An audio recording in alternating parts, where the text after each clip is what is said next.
Continuamos aquí en Noticias 24 y vamos a hablar ahora de los virus respiratorios que nos tienen a todos preocupados, sobre todo a quienes tienen y a quienes tenemos hijos e hijas. ¿Cómo saber si mi hijo o hija tiene un virus respiratorio? ¿Cómo saber diferenciar si es virus sincicial, gripe o COVID? Para despejar todas estas dudas estamos con Carolina González, jefa subrogante de hospitalizados pediátricos de la clínica alemana. Carolina, muy buenas tardes. Estamos contigo aquí, pero también quiero decirle a la gente, a nuestros telespectadores, que si tienen dudas y preguntas, nos escriban al hashtag Noticias24 con las dudas, las preguntas, las opiniones. Pueden escribirnos, abrimos nuestras redes a partir de ahora. Carolina, muy buenas tardes, bienvenida a Noticias 24. Hola, muy buenas tardes, Constanza. Bueno, partamos por lo básico, ¿cierto? Lo que sabemos es que hoy día hay una mezcla de virus respiratorios que están atacando, digamos, y contagiando especialmente a los niños más pequeños. ¿Cómo diferencio y cuáles son realmente complicados o pueden convertirse en cuadros graves? Mira, la verdad es que esto es lo que nos ocurre todos los inviernos. Tenemos un pic de virus respiratorio sincicial, empiezan a aparecer los otros virus para influenza, metaneumovirus, adenovirus, rinovirus. Hay muchos que tienen estacionalidad, principalmente en invierno, y salvo la influenza, que cuando, sobre todo en los que no están vacunados, da como una gripe, como que se sienten atropellados, que les duele el cuerpo, fiebre alta, calofrío, dolores musculares, los otros virus tienen síntomas súper parecidos entre sí. Entonces es muy difícil de diferenciar con la clínica. Asimismo es difícil de diferenciar con el virus del SARS-CoV-2, porque hoy que están la gran mayoría de las personas vacunadas, los síntomas pueden ser muy parecidos. Y en los niños, en la época del 2020, 2021, en realidad, los niños pequeños, que son los que no están vacunados, no tuvieron expresión clínica similar a la que hacen con los otros virus respiratorios. Carolina, cuando tú dices, claro, finalmente esto es lo que pasa todos los inviernos. Nos habíamos acostumbrado a no tener esto por el COVID, pero los otros inviernos anteriores siempre hay un momento de pic de los virus respiratorios y es el que estamos viviendo. Pero ¿estamos viviéndolo más intensamente que antes del COVID o no? En el caso, por ejemplo, del virus sincicial, a uno le da la sensación que hay más niños afectados por el virus sincicial, ¿o es lo mismo? Mira, principalmente, en efecto, hay un pic de virus respiratorio sincicial que es mayor que en la misma semana de los años previos al COVID. ¿Ya? Entonces sí hay más virus respiratorio sincicial, pero además, después de 2 años de encierro de los niños pequeños, que son los más susceptibles, que no estuvieron expuestos a infecciones virales, se están agarrando de más de un virus por vez. Entonces, a los niños hospitalizados que les hacemos estudios virales, tenemos niños con 3 y 4 virus en simultáneo. Y ahí es donde empiezan a tener cuadros o más arrastrados o más graves. Y los papás dicen, está enfermo desde que entró al jardín. Claro. Y han seguido con síntomas porque se agarran uno tras otro. Claro, y además no se recuperan nunca, o sea, se pasa de un virus al otro antes de que terminen los síntomas del anterior. Carolina, pero entonces esos virus respiratorios en general son, por ejemplo, sincicial, como decías tú, influenza, pero el COVID no es el que está dominando por lo menos los niños que llegan a los hospitales y las clínicas, ¿o no? Exacto, en lo que es los niños hospitalizados, por lo menos en la clínica alemana, hemos tenido coinfección con COVID, pero es el menor de los casos. Ya. En general, es la coinfección de los otros virus la que le da mayores problemas a los niños pequeños. Y en ese sentido, ¿qué te parece a ti la medida que ha tomado la autoridad sanitaria digamos, en complemento con la educacional, de adelantar las vacaciones de invierno para evitar una mayor circulación de estos virus? Lo que ocurre tradicionalmente, que en las semanas que son de vacaciones escolares, baja la circulación de los virus. Esa es la conducta habitual y disminuye la hospitalización, las consultas en las urgencias. Entonces, esto de adelantarlas, dado que vemos que hay un mayor pic de virus respiratorios en este momento que en la misma semana en otros años, puede ser una buena medida. Ya, porque necesariamente van a disminuir la cantidad de niños y niñas que llegan a las clínicas y que tienen los virus. Ahora, Connie, si uno se acuerda, en la época de la burbuja, ¿sí?, que los niños no iban al colegio, no iban a los jardines, estuvieron encerrados en sus casas compartiendo con los vecinos, pero en un núcleo más cerrado, no tuvimos niños hospitalizados por infecciones respiratorias, a tal nivel que fuimos capaces de convertirnos los servicios pediátricos en servicios para recibir adultos con COVID. Claro, no se necesitaban la cantidad de camas que hay hoy día ocupadas por niños con virus respiratorios. Sí, exactamente. Entonces, uno podría concluir que desde ese punto de vista es correcta la medida de adelantar las vacaciones si queremos disminuir la circulación de los virus. Sí. La pregunta es, y es la que se hacen muchos papás, y a mí me ha tocado escucharla también, pero está bien, si los niños afectados son los más chicos, son los pequeños, esos son los que llegan con cuadros complicados a hospitalizarse, a una clínica, a urgencia, ¿por qué hay que suspender las clases o adelantar las vacaciones de todos los escolares hasta los 18 años? Yo te voy a contestar como profesional de salud, sí, no como mamá. Me puedes contestar también como mamá, si quieres, hacemos la diferencia. Ya. Lo que pasa es que, en efecto, la circulación de los virus se provoca en el colegio. Los virus respiratorios, los niños que tienen hermanos mayores, van a circular con los virus, van a venir a la casa. Entonces, si uno quiere hacer una medida que realmente impacte, yo entiendo que se proponga cancelar las clases para todos por igual. Y los mandamos a todos a un encierro relativo a las casas y disminuimos la circulación de los virus. Y así efectivamente los niños pequeños se enferman menos. Ya, ahora como mamá. Ahora como mamá post pandemia, yo creo que los niños adolescentes están pasando por un momento de salud mental muy difícil. Y que esto les choca un poco. Creo que como familias tenemos que acogerlo y sumarnos a la situación país y velar por el bien mayor, que es disminuir la circulación de los virus respiratorios, la falta de cama UCI pediátrica, pero es una situación difícil. Ahora, si esa medida ya se tomó, adelantar, pero no se tomó, digamos, mantener la misma cantidad de vacaciones. Uno podría pensar que se podría adelantar, pero acortar, digamos, el regreso para que no sean 3 semanas y media, sino que las mismas 2 que tienen en general los niños de vacaciones de invierno. Eso podría también ser una buena medida, porque pensando en que en 2 semanas podría pasar el pic, ¿o no? Sí, pero no pasa. Lo que hace es que disminuye. Ya. Tradicionalmente son 2 semanas de vacaciones y hay colegios que tienen sistema trimestral, así que hay colegios que no salen. Pero son 2 semanas de vacaciones en las cuales nosotros venimos agarrando la cola de los niños que están en clases durante la primera semana de vacaciones.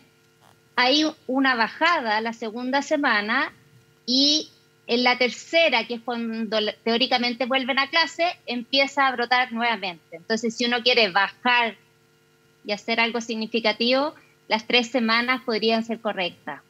Ya.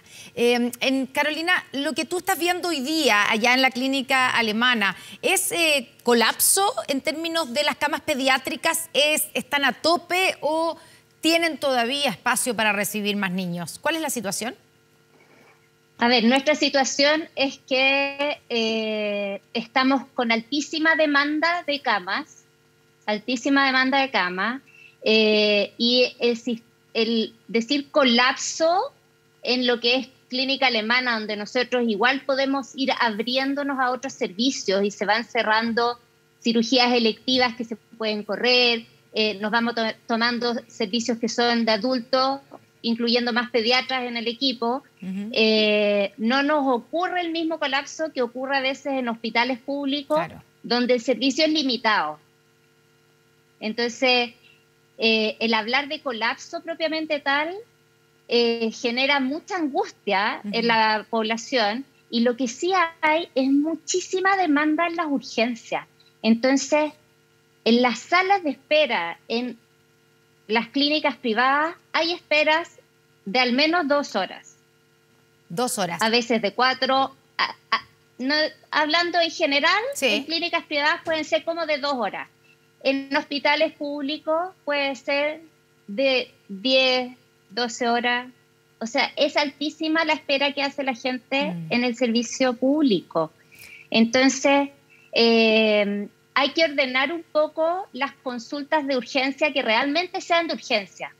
Ya, y ahí... Y no colapsar el servicio. Ya, pero ahí, ¿qué se le dice a los papás, cierto? A las papás, a las mamás que ven que su hijo está con dificultades para respirar, está con fiebre, está con moco, y uno dice, bueno, tengo que llevarlo. Además, uno sabe que está lleno de virus y todo, entonces lo tengo que llevar a la urgencia.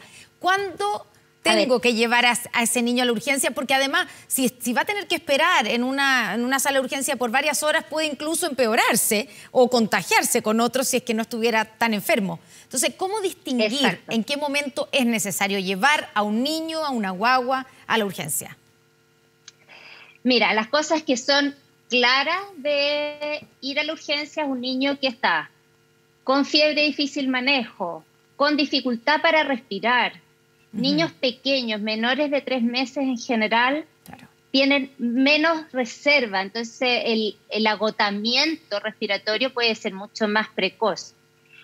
Un niño que se encuentra francamente decaído cuando está sin fiebre, porque en general los niños están con fiebre, se ven más o menos, pero pasa la fiebre y se recuperan, sonríen, comen. El que tiene rechazo alimentario, el lactante chico, menor de 6 meses, que rechaza la alimentación, ese es un signo de importancia para consulta precoz. No necesariamente urgencia de la alimentación, pero sí consulta precoz. El tema es dónde consultamos, porque existen los servicios de urgencia, están las consultas también están bien colapsadas porque están todos consultando. Y hay papás que no les tocó nunca tener niños enfermos antes de la pandemia, así que es primera vez que se están enfrentando a esto, y otros que se les olvidó lo que era tener un hijo con fiebre.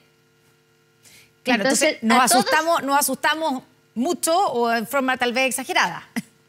O sea, la fiebre, que el niño tenga solamente fiebre, no sé, y dolor de garganta no significa necesariamente que hay que llevarlo a la urgencia. Pero después de... No hay que correr a la urgencia. Ya, pero después de varios días que no le baja la fiebre, o no sé, de algunas horas. Yo sé que depende de la edad, tú decías, si son menores de 3 meses, evidentemente, si tiene problema de respiración, hay que llevar a esa guagua de inmediato, ¿cierto? Porque además lo más probable es que sea un sincicial. Pero si es más grande, si estamos hablando de niños, no sé, de 2 años, ¿cuándo llevarlos?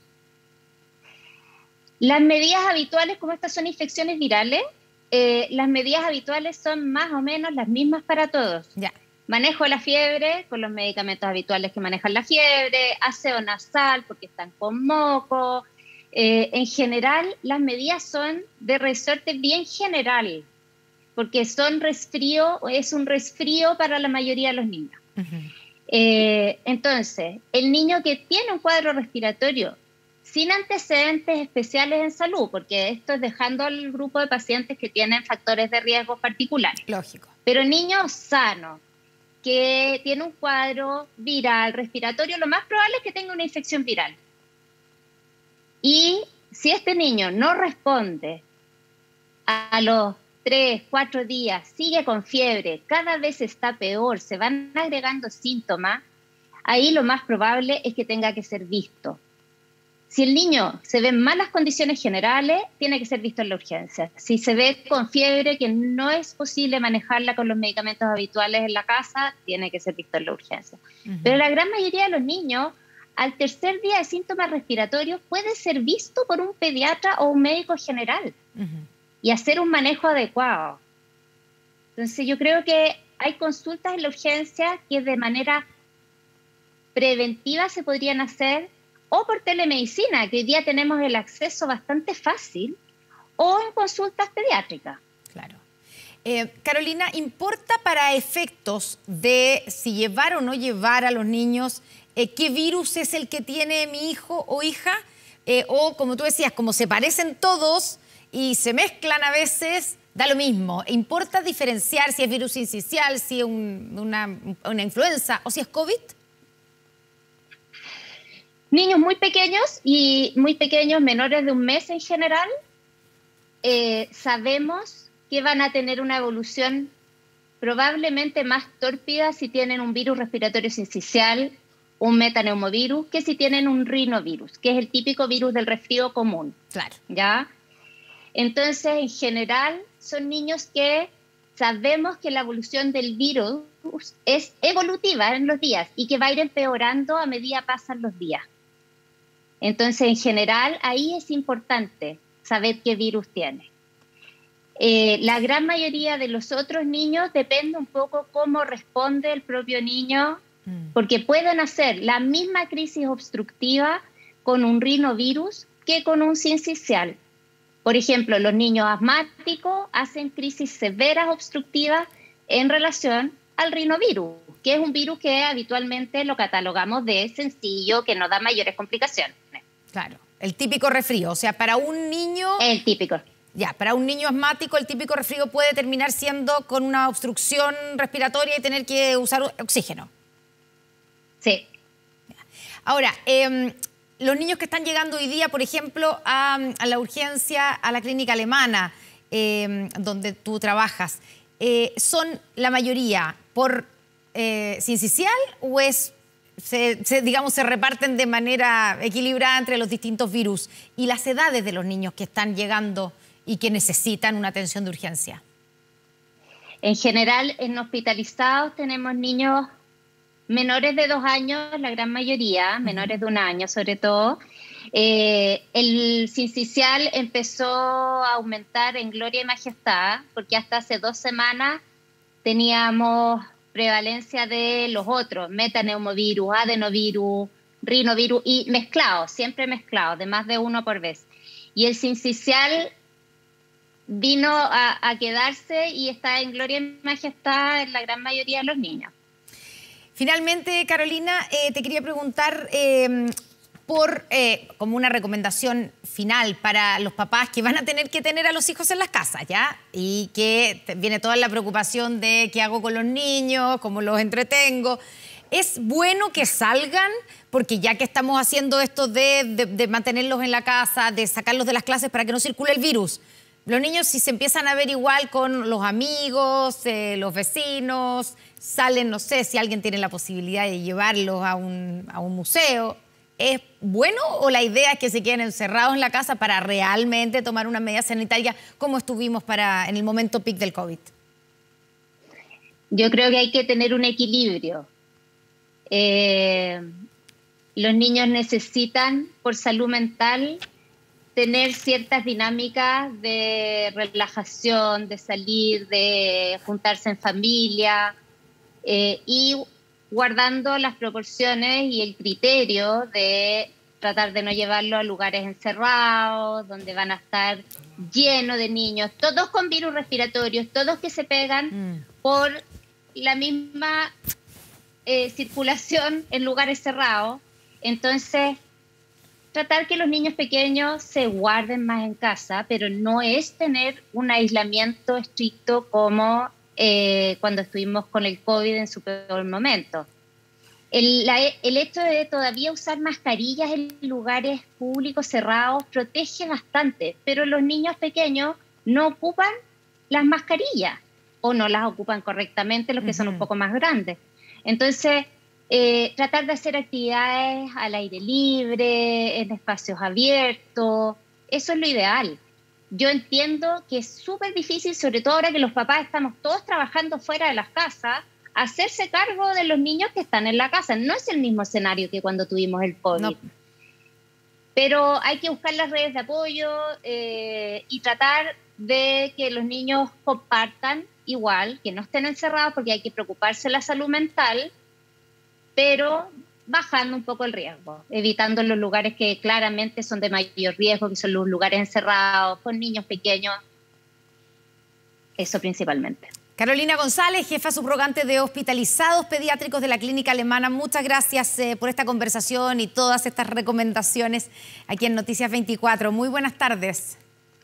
Muchas gracias a ti, buenas tardes. Muchas gracias.